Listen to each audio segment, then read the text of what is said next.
Well, if we actually go back to the 3D document, I did mean to go back to that.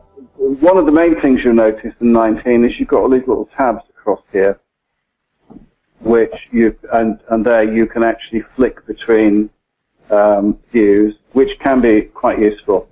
But the thing that I was very keen that they got right was the label tool, and the label tool is much better. So if we have a look at that, so let's open the label tool up, make it nice and big. All of these are all well and good up here, but the one I'm interested in is this one, tags and categories labeling. And it does work I think this is still work in progress. It's way better than it was in 18. In 18 it was called the generic label tool.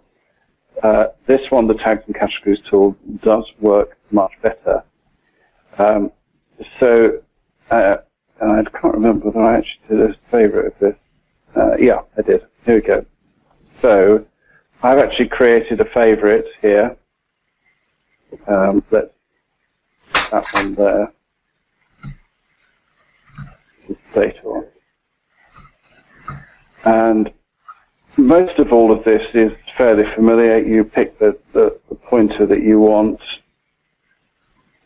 You then go down here and you get the interesting bit, which is actually the symbol layer label here. And it's about the setup here. What you probably end up doing at the start is actually just displaying all, because that will give you an idea of what you've got. You can also pick either the parameter value, or we can show the name and value, and which might be quite useful to illustrate this whole thing. Having actually picked the label tool, you now don't have to do anything other than hover over what you want to label and click it. And there, what it's done is it's actually looked at that element, and it said this is all the data that is attached to it. Now, I don't want all of this. There's lots of this stuff here that is no use to anybody. But if we now go into the, again, the setup, we can add the label back on. And what we can do is here, where it says select parameters, we can actually go to create sorting. And it then gives us an opportunity to say, well, you can have a different thing in each row. So the first thing we're going to do is put the ID. The next thing we're going to do is we're going to put down here something called the drawing note, which is like the short note that I put on the drawing. Because I want to show you a bit more than that, how it does, we will also pick the general description. Actually, I'll tell you what I'm going to do to take that back. We're going to put trade in next. So you see, you can put these in whichever order you want on the general description.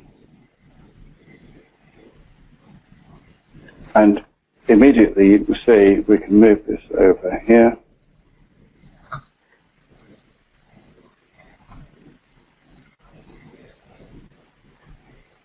It's picked up for that element there, which is a composite.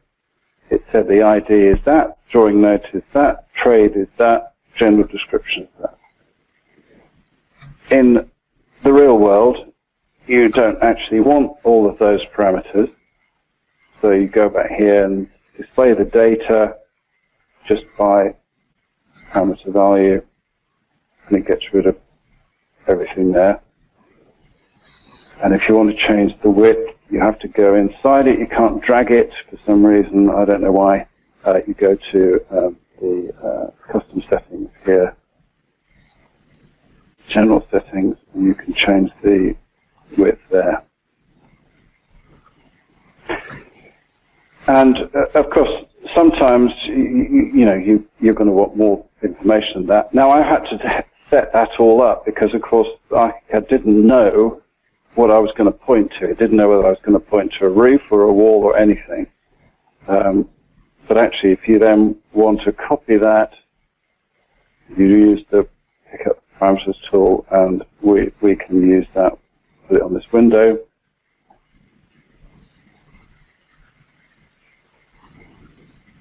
and you see it's picked up the information for the window, and if we do it for the eaves there,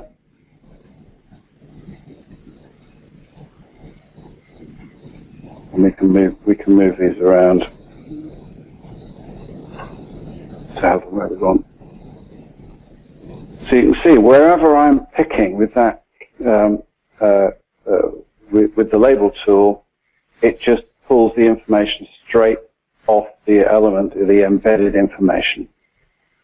And if I change that embedded information, then it changes for that specific item. But if I change that embedded information in the main specification, it'll change every item which has the ID G2-25. So you could very easily say, actually, I don't want my soffit out of masterboard. I want it out of, timber boarding. You change it in your specification, and your drawing note also updates. So it's that holy grail of actually having not only all your 3D information all completely linked for every single drawing, including all your details, without having to do rebuilding 2D details and all that stuff, but you've also got the potential to completely embed and link the whole of your specification to the whole project. Now, this works for me in my size practice.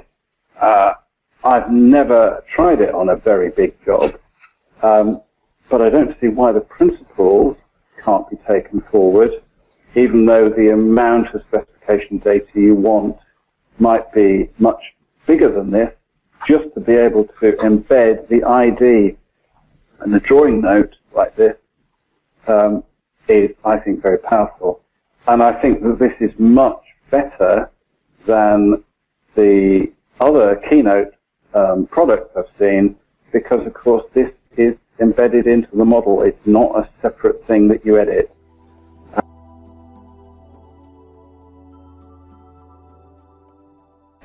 The answer is that it doesn't resolve very easily, and you have to actually be quite careful about the way you model each of the elements. I have actually got with this one, sorry, wrong one, project reminder. Let's have a look. We've actually got this bit here, and why don't we have a look at that? Let's just get the marquee.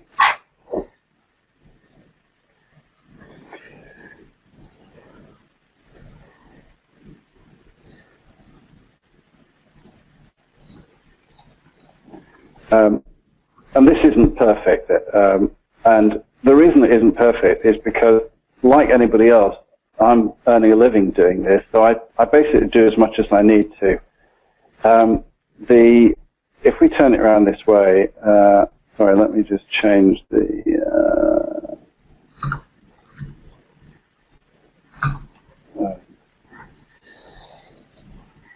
why hasn't that changed?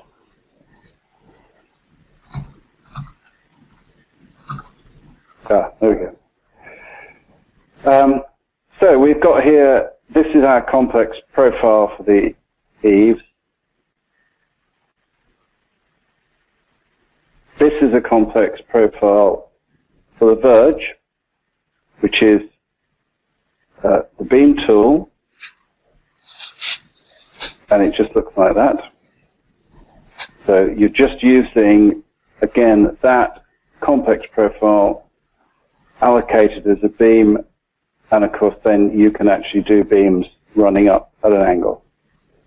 But actually what you end up doing is you end up with something here which is actually a roof end, and that's just another complex profile that allows me to fill in on the end. Now, I don't model that as a construction detail because I'm not going to tell the contractor in 3D how to build that bit. I'm telling him how to build the eaves there as if you like, a kind of typical detail, and I'm telling him how to build the verge here as a typical detail. This bit here is essentially, I'm saying that's what I want it to look like. You're the carpenter, work out how to do it. And that's the relationship that I have with my builders. That isn't anything I need to worry about. And at the end of the day, this is a fairly standard detail. Most carpenters have done that, you know, so many times they can do it in their sleep. So it's not a problem, but it does give you the option of actually having something which can resolve those junctions.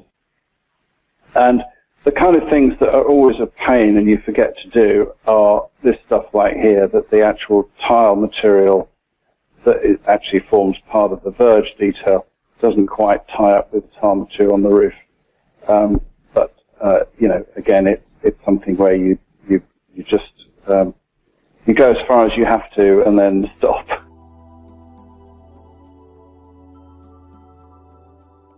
It's actually pretty straightforward. What you do is that there is your schedule dropped onto an A4 layout. If you look at the elements here, it actually has a setting under frame down here. You have to pick the fit frame to drawing and split the drawing amongst multiple layouts, and then you are able to drag the size of this element so that it fits beautifully the four corners you want, and it will then, if we go to this bit down here, go to next layout, it actually very cleverly puts them across each one. And you can also set up your specifications so that the top, a certain number of rows at the top will actually just repeat each time. So you get that heading, say, you know, specification and reference drawing note, etc., repeats each time. Right. So all of that is all doable. I haven't yet worked out how to make that bit go away, which is where you've ended up with an orphan header there. Not sure I know the answer to that one, but that is fairly straightforward.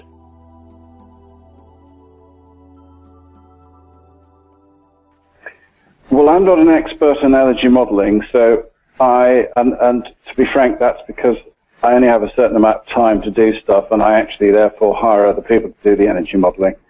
But I think that in theory it should work, because actually what you're doing here, if we open that complex profile up, is that all of the different elements here are building materials. So basically, Archicad knows that whatever you've drawn here, say we look at that building material, it's called external trim. If we go to building materials and find that, it should be down here somewhere. It's external, it's E, a little higher. Sorry, I have the heading in the wrong one. Here we go, external timber trim. It lists it here. It lists it by the ID for me. I've set it up so they have IDs as well as names, which means that I can actually allocate an ID which is the same headings as all the trades they use. But if I pick that one, external timber trim, then of course it has a thermal conductivity here. So that's linked in the way that everything else is linked. Quite how something like an eaves detail is going to work in terms of thermal properties, I don't know. It's an odd-shaped thing. So not sure I know the answer to that. But I think that certainly it would be very interesting to use things like lintels in thermal calculations, because, of course, they're prime candidates for cold bridging problems. So that would be well worth exploring a bit more. I don't see why you shouldn't be able to, Archicad shouldn't be able to handle that.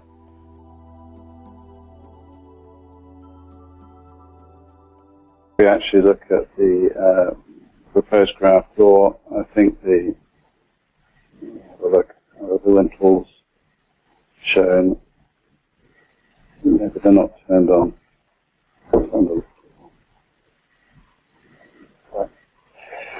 So the first question, the second question, do you put them in everyone? Yes, you do. There is a lintel.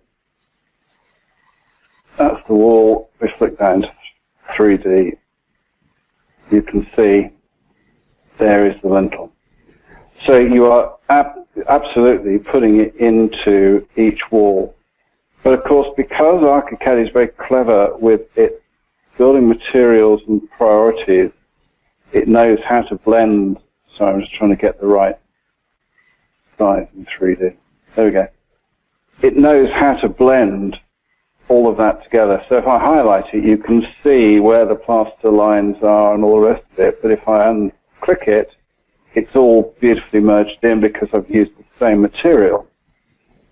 But the steel, which is obviously a much higher priority in terms of building materials, cuts through everything. So you can use the building materials priority to get pretty much what you want. You will almost certainly find gremlins. You know, this program is not yet perfect. Who knows whether it ever will be. But it's pretty damn good, and it works pretty well. And of course, the length of that lintel can be read as part of a schedule. So that gives you quantities there. Now, when it then comes to the more complex idea of quantities, I mean, the short answer is I don't know, because I don't use Archicad to create quantities of that kind of accuracy. So as far as I can see, you know, if I took a wall element like that, then Archicad will schedule that wall in terms of the quantity, the actual surface area, in lots of different ways. It will certainly take account of the window opening. But as far as I can see, I don't think Archicad will give you much detailed information in terms of, for instance, things like the reveals, and certainly not the soffit heads here.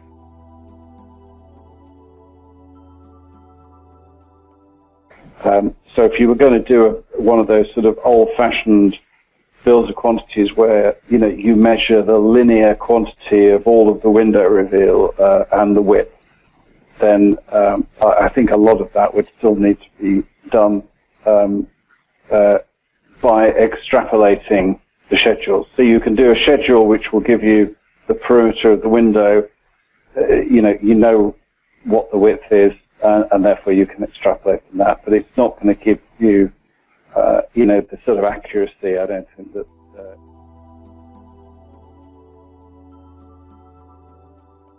It's something called the Common Arrangement of Work, which is a UK standard that's been around for years, and a lot of builders understand it because it's split into the old-fashioned trades of things like concrete and carpentry and masonry, etc.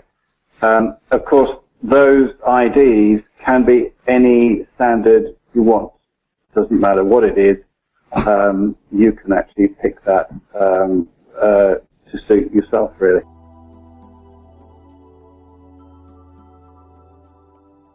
Well, the short answer is no. But the data embedded in it does. The more data you put in, the longer it takes Archicad to regen even things like sections, and some things take longer than others. So walls are very fast to regen. Windows and doors take a lot longer. I don't know why, but I think that as the speed of the program further increases, then that will actually become less of an issue. I've got a really fast computer, so it doesn't really bother me too much.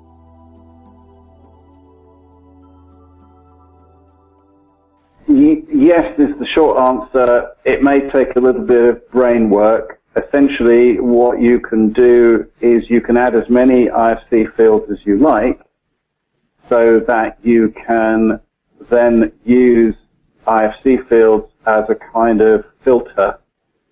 So that you say, if this field has got this value in it, show the data. If it doesn't have it in it, don't show the data. And that's why I keep saying, don't think of this as being IFC, think of this as just being data.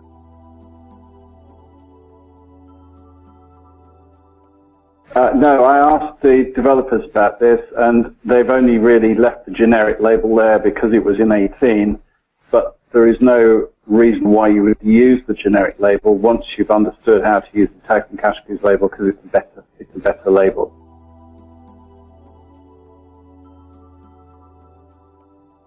No, I don't do either of those approaches.